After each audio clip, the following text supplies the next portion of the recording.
Hey guys, Brian and Jeff with Workshop Addict, and we have Ridgid's new 18-volt butane heat gun, model number R860434, and we want to tell you guys right off the bat, when you pick this up from the store, the butane is not included, so buy one of those while you're there. Where's ours? It's floating around here somewhere. It's over on the bench. It was like $4.34 for a small can. That seemed like we maybe filled it with half the can. Hard to say. We're not sure because we don't know if we got the tank full or not. This is our first kind of messing around with butane. This was an interesting tool, and the first thing that I kind of thought when I picked it up was, dang it, butane. Why do I need fuel in something that's like this? And, you know, because we already have the Milwaukee 268820. That's a compact, battery operated only. Right. You know, why butane? The only advantage that I saw, I don't like talking out of circles here, but you got instant heat. That all went away as soon as we started it up. It was the butane part of it makes this thing have a purpose. You got 700 degrees right now. And it went up and held 1100 in 1100 plus. I think we saw 1177 yeah. At some point.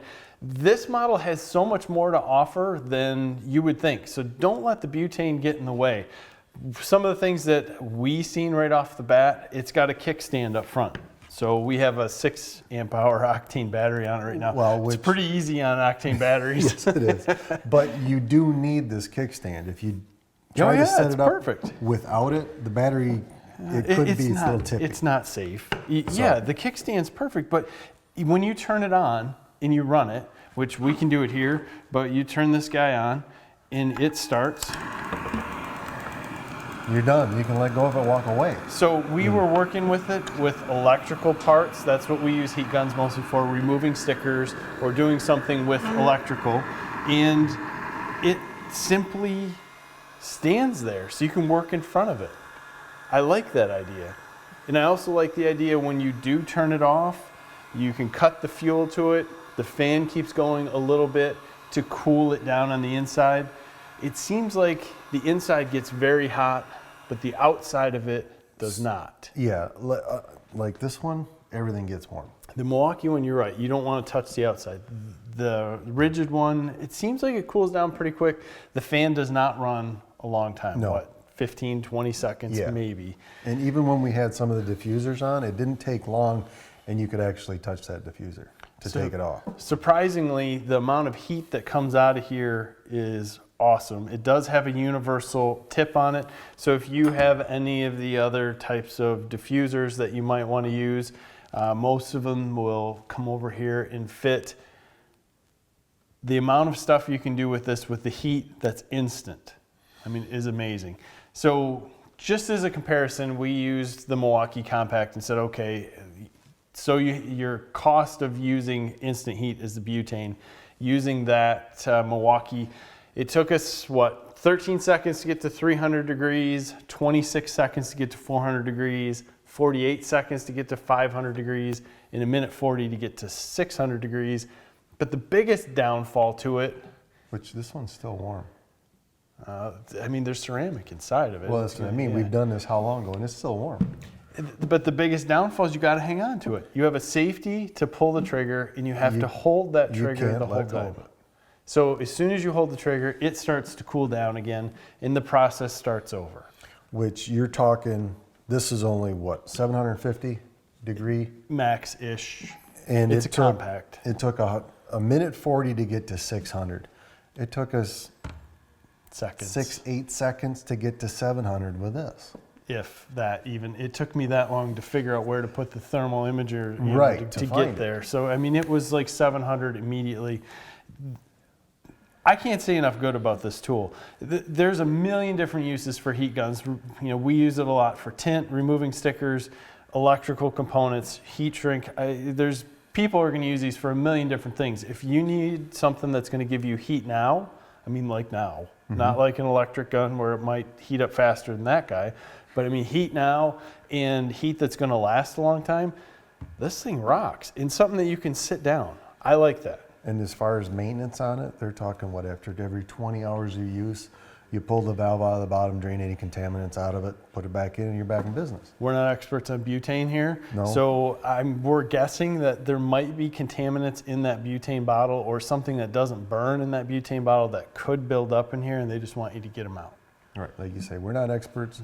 You guys that use them know a lot more about them than we do. If you guys know something about the butane bottles and got some info, please put it in the description down below or in the comments. We'll pin it up top if you got some more information on butane.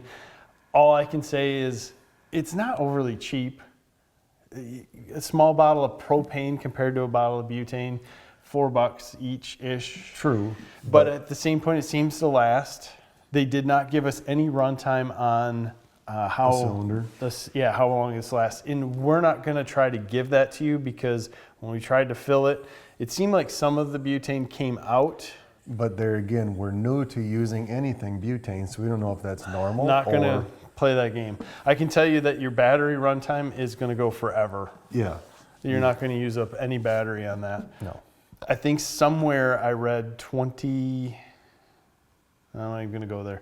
There was quite a bit of use off that butane. A battery to one tank of butane? No, there was hours in the butane in here, but it was in the manual somewhere. Other than the little bit of cleaning that you might have to do with this, there seems to be no more maintenance than what you would have to do with the Milwaukee that is all battery. The one thing that I think is important to note, this has a 3-year warranty, so no lifetime service agreement on this guy. That might tell you something. Yeah. Maybe the butane and the fuel or the high heat over time might not be as Might break reliable. down some of the parts. Something's in there. Simple, guys. If you want heat now and you want something that's portable, something that's not overly large, or something that you can just put on your bench and make things work, there it is. And for you guys that are working on the job, you throw this in your bag on occasion, the cool down time is a lot faster than this. Yeah, if you do throw it in the bag, obviously I think it's smart to pull the battery off of it. You could. There is an adjustment for how much butane you want to add fuel to the fire per se, and you can turn that off. So there is no safety for pulling the trigger. I wouldn't want this to go off in your bag. I'm guessing your battery is your safety. At that point. So pull it out if you're gonna move this around, which I would assume is smart with fuel anyway. But cool tool from Ridgid. Someone there was thinking and knocked it out of the park. I really like this tool. I think you guys will too. Prices on this, I think we saw $129 with a charger and a battery. Don't know what the bare tool is gonna come in at. I'm sure these are gonna be at the Home Depot very soon. I know this has been teased for a long time. So hopefully they're, if not already there very soon. So make sure you give us a like on this video. We appreciate that. Give us your comments. That's even better. We want to know what you think about these tools. Make sure you subscribe to the channel. Have a great day.